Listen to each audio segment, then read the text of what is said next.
अस्सलामुअलैकुम, आप देख रहे हैं प्रोग्राम बयानिया और मैं हूं आलिया शब्बीर। नासरीन, पीटीआई की टूट फूट के बाद जो सियासी खिलाफ पैदा हो गया था, अब वो सियासी जोड़ तोड़ में तब्दील होता दिखाई दे रहा है।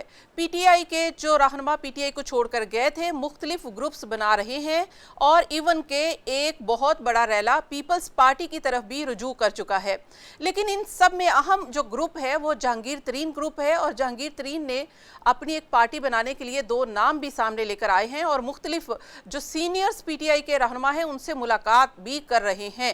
तो ये जो जहांगीर तरीन ग्रुप है, ये पार्टी बनाकर वो सियासी खिला जो पीटीआई की सूरत में आया है वो उसको पूरा कर सकते हैं और जो सियासी अदम इस्तेकाम है उसको ख़त्म हो सकता है।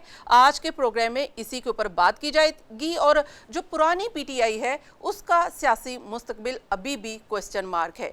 आज के प्रोग्राम में मुझे ज्वाइन कर रहे हैं नसीम सदीकी साहब हैं, bureau chief public news Islamabad हैं, लेकिन इस वक्त मुझे लाहौर स्टूडियो में ज्वाइन कर रहे हैं नसीम सिद्दीकी साहब, वार्म वेलकम। और हमें ज्वाइन किया है ब्रिगेडियर हारिस नवाज साहब ने, डिफेंस एनालिस्ट हैं और मैं तो उनको पॉलिटिकल एनालिस्ट भी कहती हूँ, लेकिन अभी ही विल डिसाइड कि वो क्या है।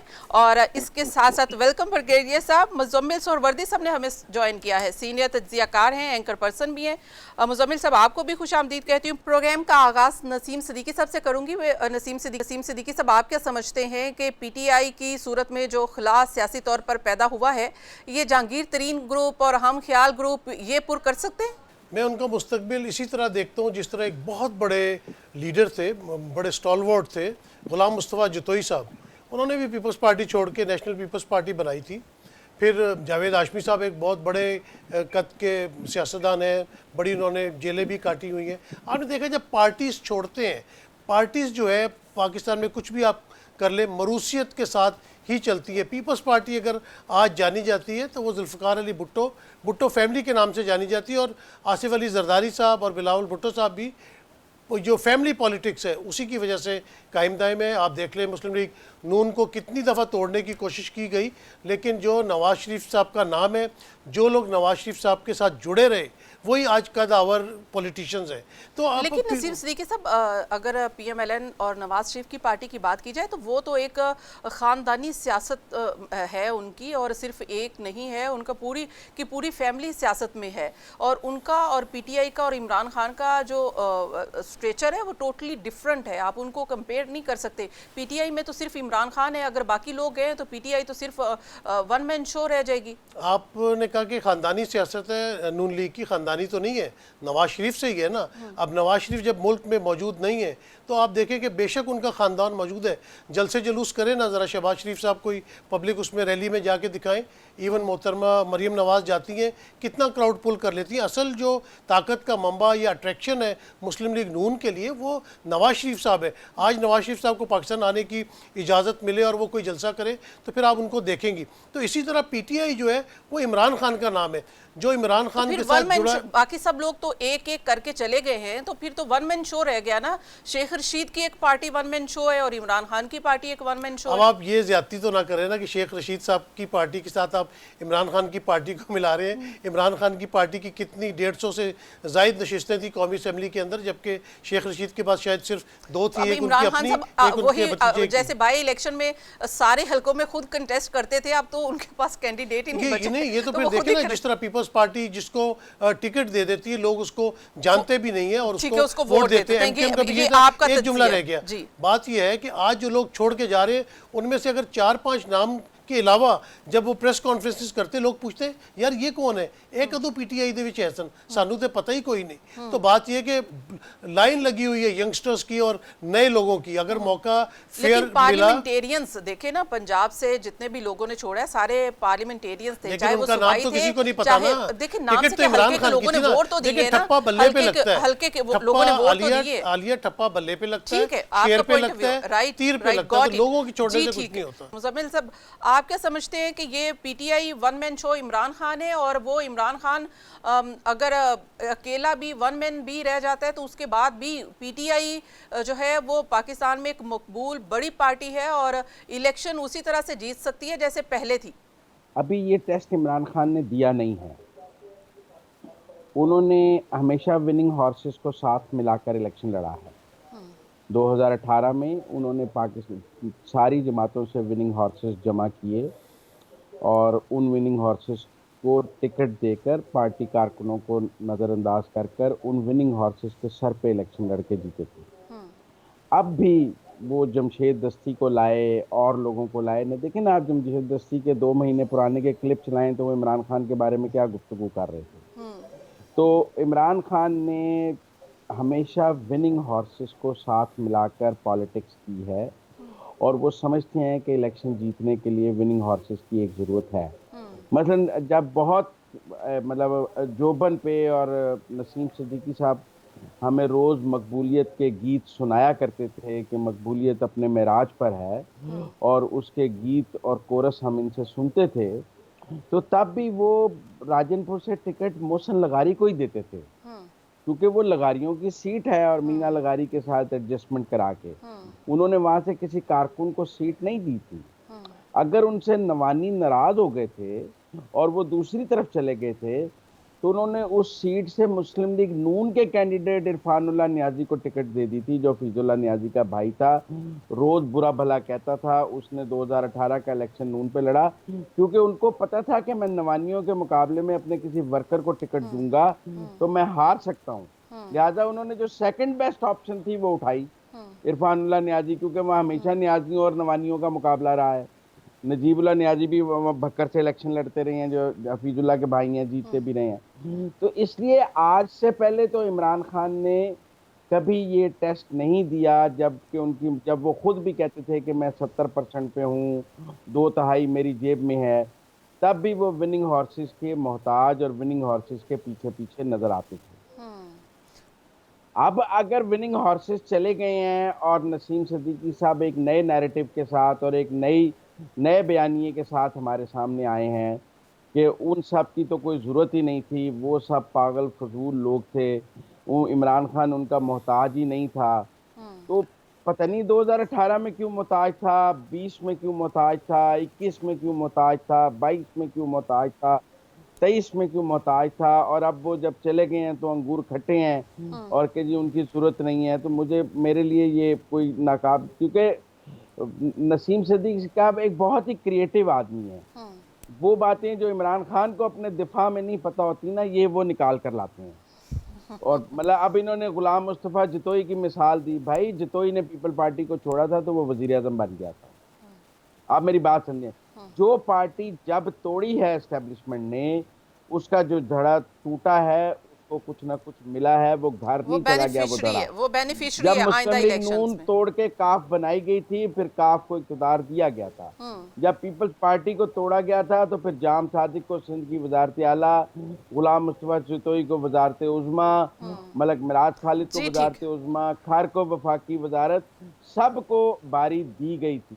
लिहाजा मैंने अगर नसीम सिद्दीकी साहब की तरह माजी की तारीख पढ़ी है तो मुझे तो ऐसा नहीं लगा कि विनिंग हॉर्सेस ने जब सियासी जमातें छोड़ी हैं तो उसके बाद वो सियासी यतीम हो गए हैं।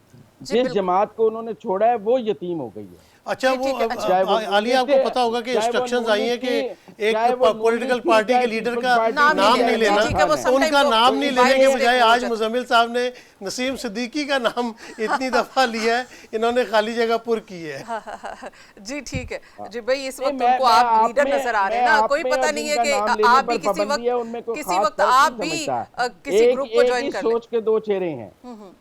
अच्छा जी ठीक है, ब्रिगेडियर हारिस साहब हमारे साथ हैं। ब्रिगेडियर साहब, आप क्या समझते हैं कि इस वक्त पीटीआई वन मैन शो रह जाएगी और उसका कोई अपना कोई स्ट्रक्चर होगा, या फिर वो इन्हिसार इसी पर कर रही थी, इलेक्टेबल्स पर, जो जाहिर है कि पीटीआई के लीडर कहते थे कि हमारे पास फरिश्ते तो नहीं है, तो अब वो सारे जो लोग हैं वो छोड़ के जा रहे हैं, तो पीछे क्या देखते हैं पीटीआई माइनस में? अब अपनी ना ख़त्म करें, आपने जो करना था तबाही कर ली, मुल्क को नुकसान मचाया, फौज को नुकसान मचाया, आप कहते कि नो मैं तैयार हूँ नेगोशिएशन, डोंट से पार्टी पर मेरे ये नंबर है।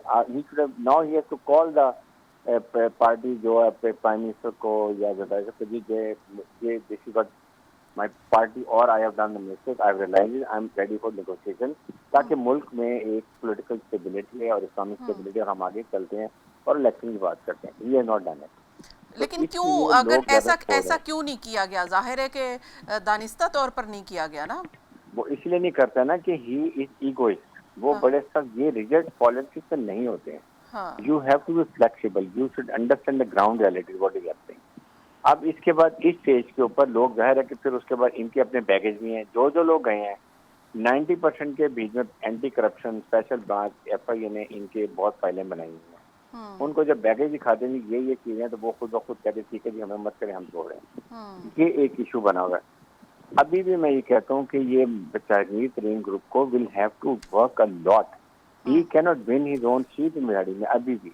आज इलेक्शन लड़ाने लोग वोट नहीं देंगे, वोट जो PTA का वोटर अभी इनको फिलहाल लेकिन वोट नहीं देगा। ब्रिगेडियर साहब, आपकी बात से पहले मुजम्मिल साहब ये कह रहे थे कि ये विनर हॉर्सेस जो हैं ये उस वक्त भी PTI के लीडर ने शामिल किए थे और उस वक्त उनका ये स्टांस था कि ये जो इलेक्टेबल्स हैं वो उनकी पार्टी की ज़रूरत हैं और वो फरिश्ते कहाँ से लेकर आए। तो ये तो इलेक्टेबल्स हैं, तकरीबन आप देखें ये अपने हल्के की सियासत करते हैं और ये आज इस घोंसले में होते हैं, कल किसी दूसरे में होते हैं। तो ये तो उनकी तो अपनी एक सियासत है, अपनी एक लेगेसी है। हालिया यही गड़बड़ हुई है ना, ये आपके PTA के लीडर ने यही तो किया।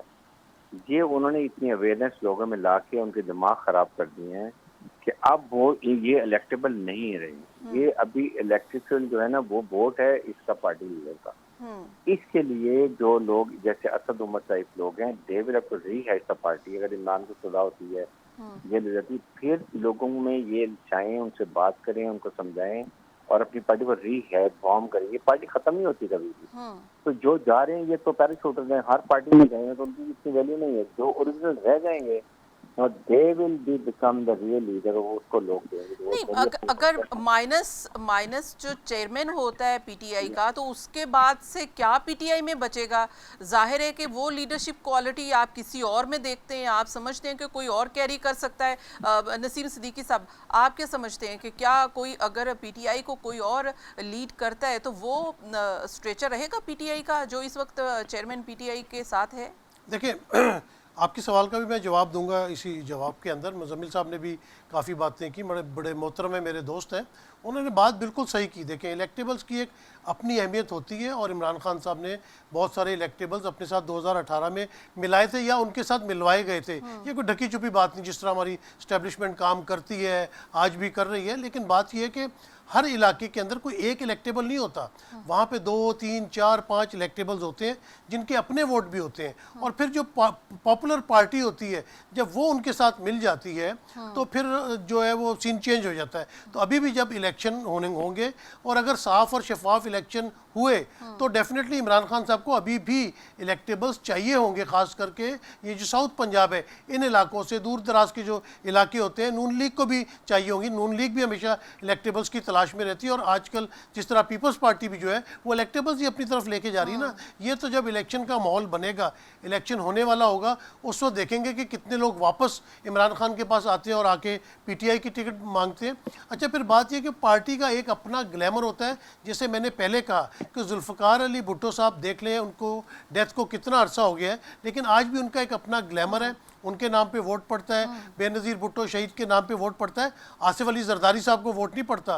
कहीं वो ज़रा आज़ाद कैंडिडेट के तौर पे खड़े हो जाए, आप देखिए उनको कितना वोट पड़ता है। इसी तरह नून लीग में नवाज शरीफ के नाम पे वोट डलता है, मरियम नवाज के नाम पे वोट डलता है, शहबाज शरीफ या हमजा के नाम पे वोट नहीं डलता। इसी तरह PTI में लास्ट PTI के नाम पे वोट पड़ता है, इमरान खान के नाम पे।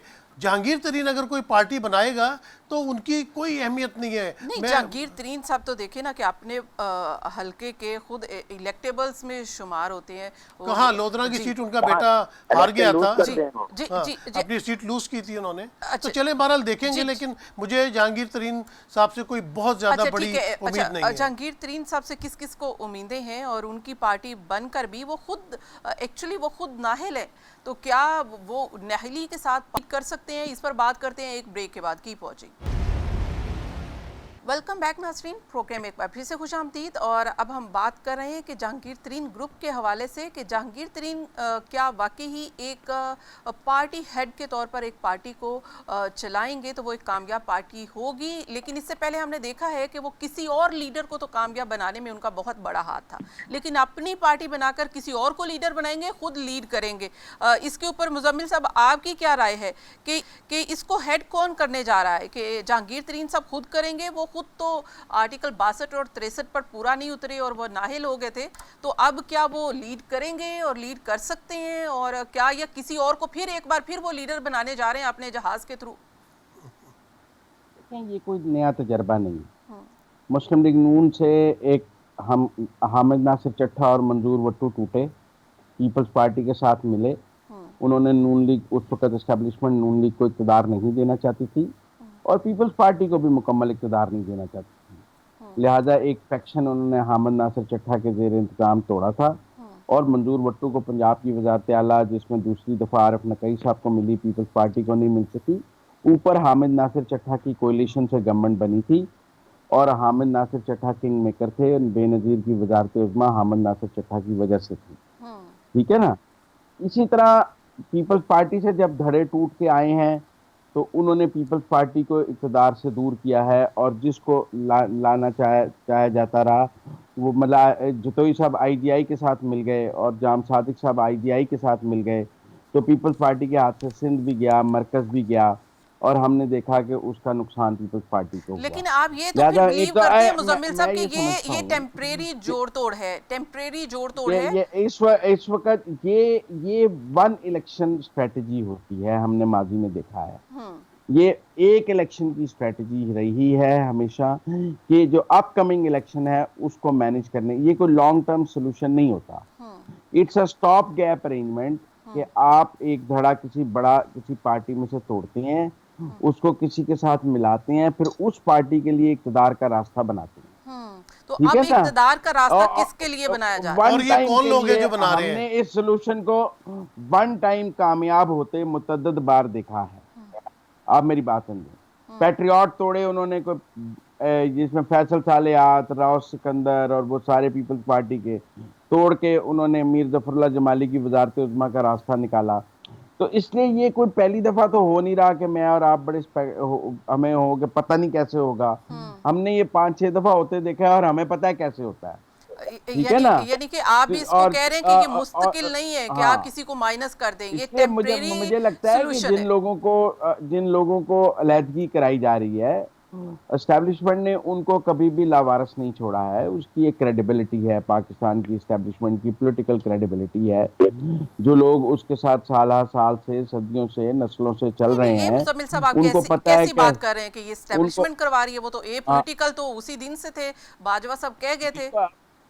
बिल्कुल ए पॉलिटिकल है, लेकिन जब आपने उनके घर पे हमला कर दिया है, देखिए जब आपने उन पर, आपने तो खुद, अभी ब्रिगेडियर साहब क्या कह रहे थे कि भाई उसको क्या जरूरत थी इमरान खान को GHQ पे हमला करने की। देखें, इस मुल्क में हमने जमहूरियत की बहाली की तहरीकें देखी हैं, लोगों ने खुद को आग लगाई है लेकिन कभी GHQ को नहीं लगाई। लोगों ने जमहूरियत की बहाली के लिए मुजाहरे भी किए हैं, भूख हड़ताली कैंप भी लगाए हैं, लेकिन शाराए दस्तूर पे लगाए हैं, पार्लियामान के सामने लगाए हैं, अदालतों के सामने लगाए हैं। कोई कोर कमांडर के घर नहीं गया।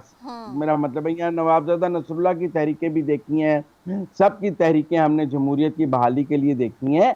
ये नया डॉक्ट्राइन आया है कि जी अगर आपको, मेरा मतलब है, इस मुल्क में कोई सियासी मसाइल हैं तो आप फौरन फौज पर हमलावर हो जाएं, आप उनको गालियां निकालें, आप जर्नैलों के गंदे नाम रखें, आप अफसरों को बुरे नामों से पुकारें, आप आर्मी चीफ और उनके वालिद के बारे में बुरी बात कहें और आप कोशिश करें कि आप हमने सियासत में ये लावा जो एक साल पकता रहा, उसको हमने पकने क्यों दिया कि ये एक बार ऐसा फटे। तो ये एक लड़ाई थी, उस लड़ाई में इमरान खान हार गया, हम क्या करें।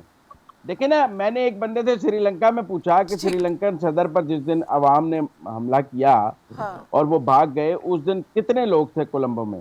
उन्होंने कहा श्रीलंकन ऐवान सदर की तरफ जाने वाले लोगों का अंदाजा 10 लाख से ज्यादा था, लिहाजा फौज और कोई कुछ नहीं कर सकते। 10 लाख से ज्यादा लोगों ने ऐवान सदर की तरफ मार्च किया श्रीलंका के। तो उसके सदर को जाना पड़ गया। अब अगर इमरान खान की गिरफ्तारी पर 5 लाख लोग भी निकल आते किसी शहर में इकट्ठे, लाहौर में, इस्लामाबाद में, पिंडी में, फैसलाबाद में, तो ये हम कहते हैं अंदाजा इमरान लगा ले खान जीत जाएगा, ब्रिगेडियर साहब, शिकस्त आप हो तो जाएगी कह रहे हैं फौज कि जी को। उस लीडर लोग की नहीं बड़ी निकले, पॉपुलैरिटी या वो लोग किसी को नहीं भी निकले, नसीब हम क्या सिद्दीकी करें, साहब भी लोग कह रहे नहीं हैं। निकले, जी आपको ठीक है। शिकस्त हो गई इमरान अच्छा, खान को। मुजम्मिल क्योंकि साहब गेम तो लोग नहीं अवामी निकले, रद्द-ए-अमल की थी। लोग नहीं निकले तो क्या चंद हजार लोगों को ये पंजाब पुलिस कंट्रोल नहीं कर सकती थी? ये आप बार बार कह रहे हैं कि लोग नहीं निकले, कम लोग थे, तो ये पुलिस सोई हुई थी, पुलिस की जिम्मेदारी नहीं थी? किस तरह 25 मई को उन्होंने रोका है? नसीम सिद्दीकी साहब, आपकी दलील ये है कि एक आदमी चोरी करते हुए पकड़ा गया है और वो ये कह रहा है कि अगले घर ने खुद को ताला नहीं लगाया हुआ था, उनके पैसे खुले पड़े थे, लिहाजा मैंने चोरी कर ली। मुझे चोरी के बारे में ना पूछा जाए, पहले घर वालों को पूछा जाए कि आपने पैसे खुले नहीं, क्यों ये रखे बिल्कुल हुए थे? आप अजीबोगरीब तावील दे रहे हैं। आपको पता है, आपको पता है कि पुलिस किस तरह एक्ट करती है, पुलिस किस तरह रोकती है शरपसंदों को। अगर ये पुलिस शरपसंदों को रोकती तो ये मौका नहीं आता। कम से कम उनकी जिम्मेदारी थी, कुछ तो करते ना। पुलिस किस बात की बारात लेती है? कि मैंने इसलिए तोड़फोड़ की है, मैंने इसलिए कोर कमांडर के घर को आग लगा दी है क्योंकि मुझे किसी ने रोका नहीं है। ये दलील है आपकी। मुजम्मिल साहब, ये दलील नहीं है, ये दलील नहीं है। जिन्होंने किया है बिल्कुल गलत किया है। जिन्होंने शोधा के वहां पे हमला किया है गलत किया है, कोर कमांडर पे हमला किया है गलत किया है, लेकिन उसको कम से कम पुलिस तो रोकती ना, कहीं तो नजर आती है कि पुलिस अपनी जिम्मेदारी करने के लिए मौजूद थी। इनका असल चेहरा सामने आना चाहिए था, नहीं रोकना चाहिए था। इसका मतलब है जान के फिर प्लान के तहत किया गया। अगर रोकते तो इमरान खान का असल चेहरा कौम के सामने आ ही नहीं सकता था। चले, आपने एक बहुत बड़ी बात एडमिट कर दी। ब्रिगेडियर साहब की जानिब चलते हैं। मेरे ख्याल में इससे ज्यादा ना आगे जाए। मुजम्मिल साहब वापस आते हैं, कम बैक शक्लें और इनके चेहरे वापस आए, बात सामने करें। नंगे अच्छा खड़े हैं। ब्रिगेडियर साहब, असल में ये टेम्परेरी अरेंजमेंट्स हैं जो इस वक्त किए जा रहे हैं और उनका जो टारगेट है वो जिसका भी है वो सिर्फ और सिर्फ हदफ नेक्स्ट इलेक्शन है। वो टेम्परेरी मुजम्मिल सोहरवर्दी साहब ने बिल्कुल मेरे ख्याल में क्लियर बात कर दी है कि ये टेम्परेरी अरेंजमेंट है, सिर्फ इलेक्शन तक के लिए है। लॉन्ग टर्म कोई प्लानिंग नहीं है कि आगे किसका क्या होगा। ये फिर वही हो सकता है कि अगर आज कोई नाहिल है तो वो अहल भी हो सकता है, तो कल अगर कोई नाहिल होता है तो वो भी अहल होने के काबिल होगा। देखें आलिया, इसमें मैं एक बात बताऊं, ये बहुत गलत फहमी है कि ये जो इलेक्शन होंगे इसमें शायद PMLN है, PDM है, ये आ जाएगी। ये बहुत गलत फहमी है। देखें, PMLN और Peoples Party they are rival groups, they will fight election separately. ये जेन से निकाल दें। Peoples Party is a win win situation है उनकी इस सारे एपिसोड में, क्योंकि सारा मलबा जो है ना PMLN पे गिरे, महंगाई का, पॉलिटिकल स्टेबिलिटी का, हालात खराब का, डॉलर का, पेट्रोल डीजल, सब कुछ PMLN के बजाय, क्योंकि उनका प्राइम मिनिस्टर है, उनका फाइनेंस मिनिस्टर है, बड़ी उन्होंने गेम सही के लिए। देखें इस वक्त PMLN is just a regional party, वो है सिर्फ पंजाब में। पंजाब के अंदर भी वो सदर्न पंजाब में नहीं, सिर्फ सेंट्रल और नॉर्दर्न पंजाब में है। पीपल्स पार्टी सदर्न पंजाब भी ले जा रही है, सारे लोग ज्वाइन कर रहे हैं। वो सिंध में भी है, वो बलोचिस्तान में भी है, वो KPK में भी है। इसके साथ वो काफी से ताल्लुक बढ़े, मतलब है कि कहीं ना कहीं वो इलेक्शन लाइन काफी के तक कर लेंगे, काफी के इलेक्शन लेके जाएगी। अब बहरहा बात PMLN सिर्फ पंजाब में, सेंटर और इधर से नॉर्थ से, इनके मुकाबले में कौन करें आप देखिए, काफी नंबर 1, फिर उसके बाद PTA का जो ग्रुप रह जाएगा PTI, उसके बाद रह जाएगा जहांगीर ग्रीन ग्रुप, उसके पीपल्स पार्टी आ जाएगी। दे will have a very tough time. तो इस वक्त नेशनल पार्टी जो जगह रहती है वो एक पीपल्स पार्टी है, और अगर कहीं इनके कार्ड सही हुए तो PTI शायद थोड़ा बहुत अपना असर कर सके। जहांगीर ग्रुप ये नहीं जीते, इनके दिहाड़ी में खुद नहीं जीत सकते, इसलिए PMLN is in a most difficult situation. हमें ये, मैं एनालिसिस आपको बता रहा हूँ, ओवरऑल मैंने सोचा है कि देखिए ये मुल्क के लिए बड़ा खतरनाक है। अगर 3 नेशनल पार्टी होती हैं जिसका PMLN है, पीपल्स पार्टी है, PTI, तो मुल्क फेडरेशन के लिए बहुत स्ट्रॉन्ग है। Regional party means weak centre federation, right. और ये जो ग्रुप बन रहे हैं ये बाद में चाहे जितनी भी सीट्स लेता है फिर वो देखता है झुकाव किस तरफ है, फिर वो उसी पार्टी को ज्वाइन कर लेते हैं। यहाँ पे ब्रेक लेंगे और ब्रेक के बाद ये डिस्कस करेंगे, बड़ा अहम पॉइंट है। पीपल्स पार्टी में भी लोग अब जो शिरकत कर रहे हैं, शामिल हो रहे हैं, और सैयद यूसुफ रजा गिलानी ने तो ये दावा किया है कि आइंदा गवर्नमेंट जो है वो पाकिस्तान पीपल्स पार्टी की होगी। तो वो ये दावा किस बुनियाद पर कर रहे हैं, इस पर भी सवाल उठाएंगे एक ब्रेक ब्रेक के बाद की पहुंची। वेलकम बैक नाजरीन, बात करेंगे कि पाकिस्तान पीपल्स पार्टी इस वक्त पंजाब में जो सियासी खिला हुआ है पीटीआई की वजह से, अब वो अपनी तरफ लोगों को लेकर आ रही है। और नसीम सिद्दीकी साहब, आप क्या समझ रहे हैं कि जरदारी साहब ने भी डेरे डाले यहाँ पर पंजाब में, और साथ साथ वो यूसुफ रजा किलानी साहब भी बड़े दावे कर रहे हैं कि नेक्स्ट गवर्नमेंट उनकी होगी। तो ये किस और ब्रिगेडियर साहब भी ये कह रहे हैं कि काफ़ी अच्छी पोजीशन है पाकिस्तान पीपल्स पार्टी की, और अगर ये लोग इलेक्टेबल्स उनको ज्वाइन कर लेते हैं तो वो तो मजीद मजबूत हो जाएंगे। देखिए आलिया, बड़ा अच्छा सवाल आपने किया है। पाकिस्तान में जब पॉलिटिक्स होती है ना, तो सियासत को रूम मिलना चाहिए और सियासी इस्तेकाम होना चाहिए। मैं ज़्यादा लंबी चौड़ी बात नहीं करूंगा, लेकिन आपने देखा कि 1970 में जब आपने पॉपुलर पार्टी को दबाने की कोशिश की, उसका क्या नतीजा निकला। 1977 के जो इलेक्शन हुए उसमें धांधली हुई, फिर किस तरह मार्शाला लगा। तो हम ये बहुत सारे तजुर्बात कर चुके हैं। अब पीपल्स पार्टी वफाकी जमात नहीं है, इसमें हकीकत है। लेकिन फिर वही कि जब आप जोड़ तोड़ करेंगे, इधर की उंगली काट के उधर लगाएंगे, उधर का बंदा उठा के इधर लगाएंगे, इस तरह पॉलिटिक्स नहीं होती। Let the popular party rule. Noon league popular party थी पाकिस्तान में, आपने उसको रूल नहीं करने दिया। उसके लीडर की आपने जिस तरह मीडिया ट्रायल हुआ, जिस तरह उनको करप्ट शो करने की कोशिश की, अदालतों ने कोई चीज़ इतनी साबित नहीं की। आपने जो नौजवान नस्ल है 95 में जो पैदा हुए या 99 में पैदा हुए, उन्होंने देखा कि जब वो स्कूल में थे, कॉलेज में थे, उनको यही बताया गया कि जरदारी साहब करप्ट है, अपना फेक अकाउंट केसेस आए, शहबाज शरीफ की टीटी केसेस आए, नून लीग के आए, सब कुछ आप दिखाते रहे। उनके जब जहन पक गए तो आप कहते हैं कि नहीं जी वो तो बड़े शरीफ लोग हैं और ये जो दूसरा लीडर है ये अपना ये करप्ट है। तो आवाम को सही जो है पिक्चर वो दिखानी पड़ेगी। और पीपल्स पार्टी एक अच्छी जमात है, एक जमहूरी जमात है, लेकिन आप फिर ज़बरदस्ती उनकी अगर हुकूमत बनाने की कोशिश करेंगे तो ये पॉपुलर वोट नहीं होगा।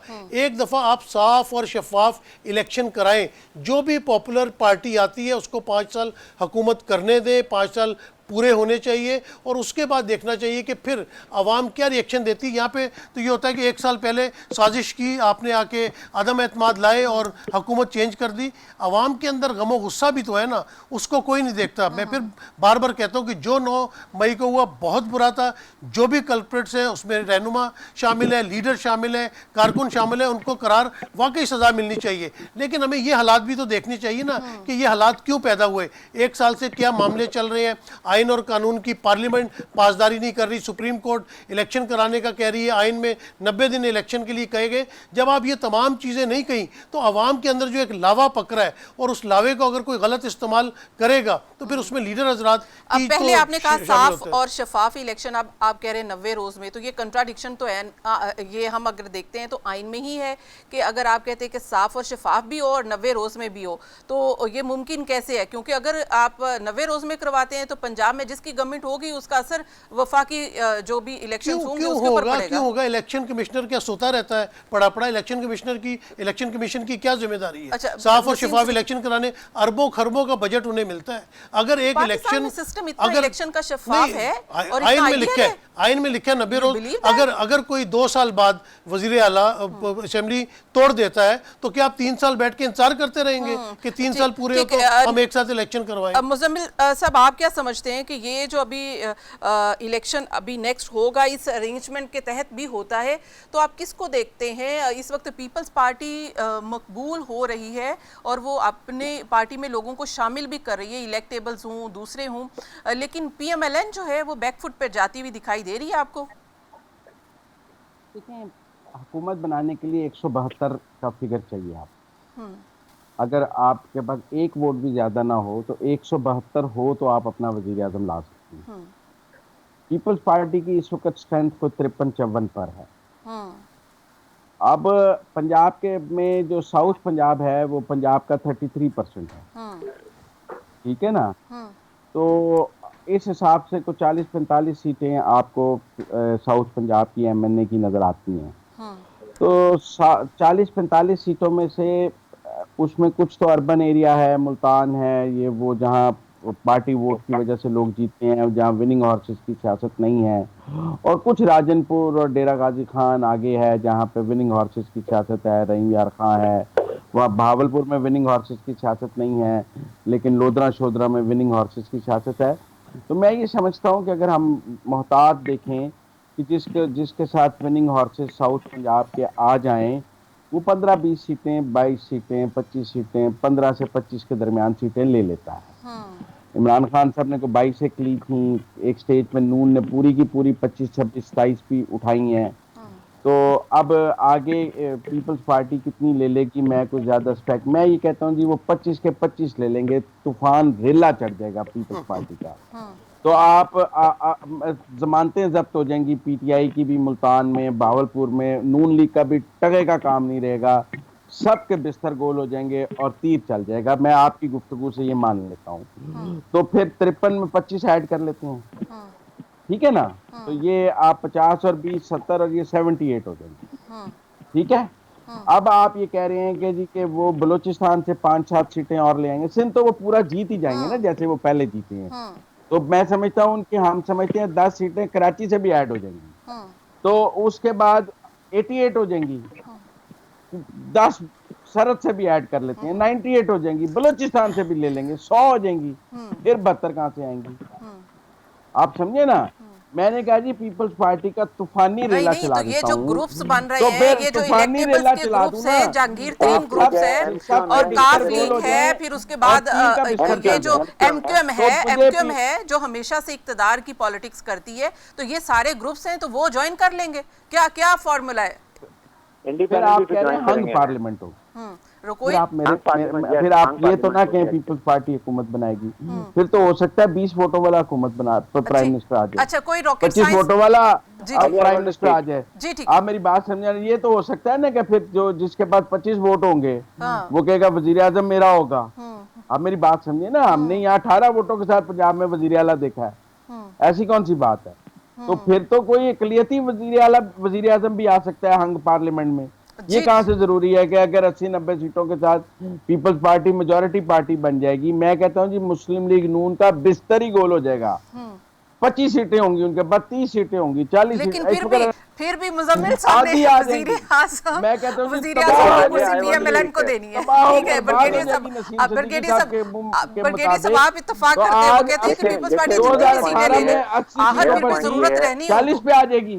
ठीक है। मेरा मतलब है कि फिर भी एक हंग पार्लियामेंट होगी। इजाजत दीजिए, ब्रिगेडियर वजीर साहब आजम बात कर कौन होगा मुझे नहीं समझ आता। देखें आलिया, सब थोड़ी बात यह है कि मुल्क के लिए सबसे बेहतर ये है कि जो पार्टी भी आए, जिसको अवाम मैंडेट देते हैं, वो कम से कम सिंपल मेजॉरिटी जरूर ले। ये सबसे खतरनाक मुल्क के लिए होता है जब आप हंग पार्लियामेंट से आप ब्लैक मनी आ जाते हैं ना, तो फिर आप ये तो फिर ब्रिगेडियर साहब मेरे ख्याल में कि ये खाम ख्याली ही है आपकी कि अगर कोई बस खाम ख्याली, बिल्कुल यही है। इस वक्त सिंगल मेजॉरिटी कोई पार्टी मिलेगी। आइन में मैं समझता हूँ आइन में तरमीम कर देनी चाहिए कि जब तक कोई सिंपल मेजॉरिटी ना ले बार-बार इंतखाब हो। गुस्से से कह रहे हैं आप, गुस्से से कह रहे हैं, ये दलील है आपकी। नहीं वैसे ये मुजम्मिल साहब गुस्से से कह रहे हैं, ये दलील से कह रहे हैं।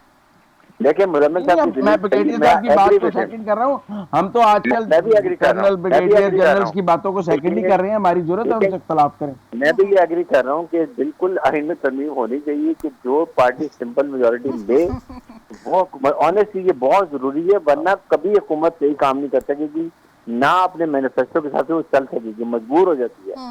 मैं तो यहाँ पे कहता हूँ फेवरेट मुजम्मिल साहब आपकी फेवरेट, सॉरी ब्रिगेडियर साहब फेवरेट गवर्नमेंट है, इसके बाद ब्रिगेडियर साहब एक वेटरन है, ये बात उनको अपने ही कॉन्स्टिट्यूएंसी में जाके समझानी है, क्योंकि हंग पार्लियामेंट के सबसे बड़े जो फायदेमंद वही है, उन्हें ही फायदा होता है। नहीं मुजम्मिल साहब, आप ये कहना चाह रहे हैं कि ब्रिगेडियर साहब या तो वेटरन रहे या पॉलिटिकल पार्टी ज्वाइन कर लें? ऐसी कोई बात तो नहीं हूँ, मैं सिर्फ जनरल एनालिस्ट हूँ, nothing else, I am not in any party. अच्छा एक और देखें आलिया, बात ये है, लेकिन जी हमें तो इमरान खान ने बताया न्यूट्रल जानवर होता है। मैं इसलिए न्यूट्रल नहीं हूँ, मैं तो वो हूँ जर्नलिस्ट के साथ मिला हुआ हूँ। आपकी कोई सियासी राय नहीं है तो आप लास्ट सेकंड दीजिएगा ताकि वो बात कंप्लीट मैं करें। ऑनेस्टली आई फील कि पाकिस्तान में प्रेसिडेंशियल फॉर्म ऑफ गवर्नमेंट होना चाहिए, इसलिए कि ना एमएनए एमपी की ब्लैकमेलिंग आए, ना इनमें से ज्यादा लोग जो होते हैं ब्लैकमेलिंग करके मिनिस्टर बनते हैं, एडवाइजर बनते हैं। तो सर किस बात की देर है? हम तो कह रहे हैं जान छुड़ाएं, जो भी ले सिस्टम इस मुल्क को चलने दें, चलाएं इस मुल्क को किसी तरह से भी चलाएं। ब्रिगेडियर साहब, मेरा तो ख्याल है कि इस मुल्क के अंदर रूल ऑफ लॉ होना चाहिए। अगर रूल ऑफ ऑफ लॉ होगा Agreed. तो हर चीज Agreed. सही चलेगी, पार्लियामेंट भी Agreed. सही चलेगी। जिस मुल्क में सुप्रीम कोर्ट के ऑर्डर ना माने जाए, हाई कोर्ट के ऑर्डर ना माना जाए, बिल्कुल, उस जिसकी मुल्क में लाठी क्या है चल उसकी रहा है? बहस नहीं होनी Agreed. चाहिए। बहुत बहुत शुक्रिया बिल्कुल। ब्रिगेडियर हारिस नवाज साहब, मुजम्मिल सोहरवर्दी साहब और सीम सिद्दीकी साहब, आपका भी शुक्रिया कि स्टूडियो में तशरीफ आवरी का। नाज़रीन, दैट्स ऑल टुनाइट, मुझे दीजिए इजाजत, अल्लाह हाफिज़।